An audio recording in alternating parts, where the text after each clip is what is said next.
నకరికల్లు మండలంలోని పలు గ్రామాలలో క్రిస్మస్ వేడుకలు ఘనంగా నిర్వహించారు. క్రీస్తు రక్షకుడు మన కొరకు పుట్టి ఉన్నాడని యేసుక్రీస్తుని పాటలతో, ప్రార్థనలతో, బైబిల్ వాక్య పరిచర్యతో ఎంతో ఘనంగా ప్రార్థనలు నిర్వహించారు.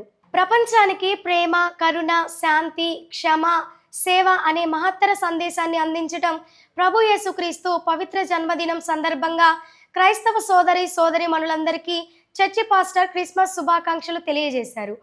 కేక్ కట్ చేసి యేసుక్రీస్తు జన్మదిన వేడుకలను ఎంతో ఘనంగా నిర్వహించారు. కమ్ముకుంటాడు, పరిశుద్ధాత్ముడు మిమ్మల్ని కమ్ముకునే సమయం ఇదే అని జ్ఞాపకం చేస్తారు. అపొస్తలుల కార్యము 1వ అధ్యాయంలోనే చూడండి. కాబట్టి మీరు వారు కూడినప్పుడు అంటాడు, ప్రభువా ఈ కాలమందు ఇశ్రాయేలు రాజ్యమును మరలా అనుగ్రహించదవా అని ఆయన అడగగా ఆయన కాలములను సమయములను నెరవేర్చండి. మనల్ని తన యొక్క కుమారుడే క్రిస్మస్ ఆయనను ఆరాధించేటువంటి క్రిస్మస్ అనగా క్రీస్తును ఆరాధించేటువంటి ఈ సమయంలో మనం క్రీస్తును కేంద్రంగా